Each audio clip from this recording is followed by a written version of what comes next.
He especially dreaded a growing Southern canard that the Civil War had been a war of Northern aggression, with a moral equivalence drawn between the two sides. As he told a newspaper, he regretted Democratic claims that Confederate soldiers fought honestly as American citizens for an honest purpose and in as good a spirit as the Northern soldiers who have been pensioned, and that they were provoked and driven into the war by the North. This revisionist thesis was propagated by lost cause ideologues who venerated Lee and depreciated Grant as a butcher who had only defeated his rebel counterpart by dint of superior manpower. Grant knew that Reconstruction was imperiled and that the legal props were being kicked out from under it. In 1876, the Supreme Court handed down two rulings, United States v. Cruikshank and United States v. Reese, that gutted portions of the Enforcement Act of 1870 and narrowed the powers of the 14th and 15th Amendments. Grant did what he could to protect Southern blacks and their threatened voting rights. When the House of Representatives passed a resolution to strengthen enforcement of the 15th Amendment, he directed Sherman to hold forces ready for protecting all citizens without distinction of race, color, or political opinion in the exercise of the right to vote as guaranteed by the 15th Amendment.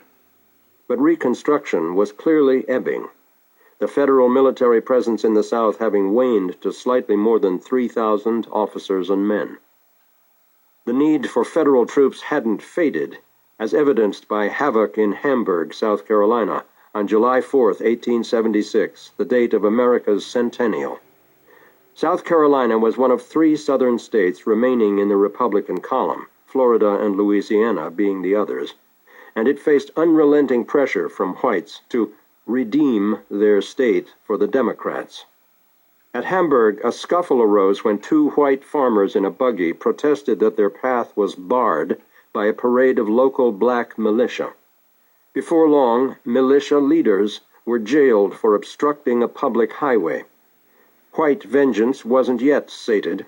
In the coming days, armed whites from South Carolina and nearby Georgia, including members of rifle clubs and saber companies, gathered in Hamburg to demand that local black militia relinquish their weapons.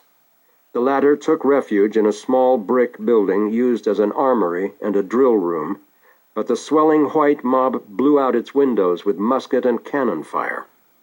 Believing their assailants would soon blow up the building, blacks leapt from the windows or climbed down an escape ladder only to be gunned down in cold blood.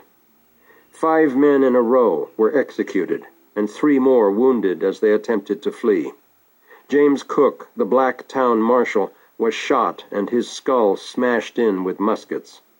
The Republican governor, Daniel H. Chamberlain, was a lawyer from Massachusetts, a Yale graduate who had been an officer in a black Union regiment during the war. Writing to Secretary of War Cameron, he deplored the Hamburg massacre as a butchery of unoffending and unarmed colored men by a brutal and bloodthirsty mob of white men. He thought the episode more shocking than the massacre of Custer's men, who were at least shot in open battle. The victims at Hamburg were murdered in cold blood after they had surrendered and were utterly defenseless. The homes of nearly every black family in town were pillaged, while mutilated bodies of the murdered men broiled in sunlight for days, their families too petrified to retrieve them.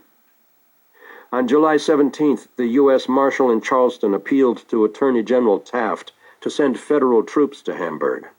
Without consulting the president, the conservative Taft dismissed the action as unconstitutional.